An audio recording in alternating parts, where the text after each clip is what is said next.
আসসালামু আলাইকুম রহমতুল্লাহ। কি অবস্থা সবার, কেমন আছেন? আশা করি সবাই ভালো আছেন। তো আজকে আমরা ঢাকায় যাব, সেটা হচ্ছে একটা ফোন কেনার জন্য। ফোনটা আসলে আমার এক ছোট ভাই জাবেদ। তো ও অনেক দিন ধরেই বলতেছিল যে ভাই আমি একটা ফোন কিনবো, তো আমার সাথে ঢাকায় চলেন। তো যার কারণে আজকে আমরা বের হলাম। আসলে গতবারের মতো এবারও আমাদের একটু লেট হয়ে গেছে, কারণ আমাদের বের হওয়ার কথা ছিল 11টার পরে, কিন্তু আমরা কোন একটা কারণে আটকে যাওয়ার কারণে আমাদের লেট হইছে। তো যাই হোক, এখন প্রায় 3টা বাজে। তো রাসেল ভাই টিকিট কেটে আনছে, এখন আমরা বাসে উঠব।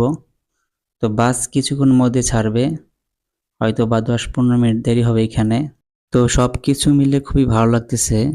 আসলে আমার ঘুরতে খুব ভালো লাগে এবং জাবেদ খুবই এক্সাইটেড, কারণ জাবেদ যে ফোনটা কেনার জন্য এত এক্সাইটেড সেই ফোনটা হচ্ছে গুগল পিক্সেল 8। তো আমরা বাসে উঠলাম, উঠে বসলাম, এখনই গাড়ি ছাড়বে ঢাকার উদ্দেশ্যে।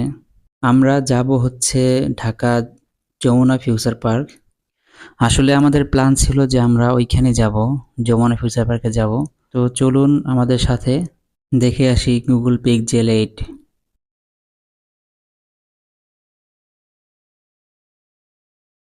তো দেখতে দেখতে হঠাৎ করে বৃষ্টি এলো। আমরা যখন বের হইলাম তখন আকাশে একটু মেঘ ছিল, কিন্তু এখন আসলে খুবই বৃষ্টি পড়তেছে। হয়তো এই বৃষ্টি থামার নয়।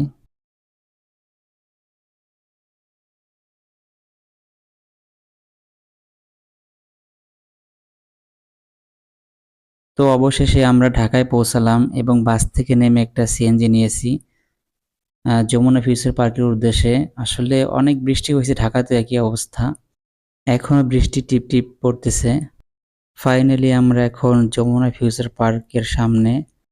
তো অবশেষে আমরা যে শপ থেকে ফোনটা কিনবো, তো শপটা আমরা খুঁজে পেয়েছি। এই সেই কাঙ্ক্ষিত ফোনটি, যার জন্য আমরা এত দূর আসলাম।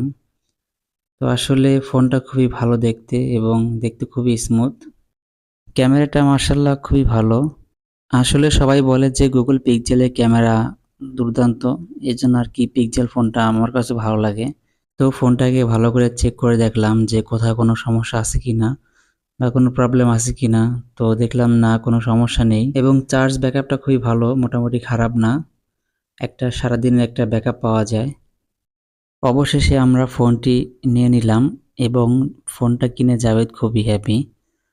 তো বন্ধুরা জানাবেন যে ফোনটা আসলে কেনা কেমন হয়েছে। ফাইনালি এখন আমাদের ফেরার সময়।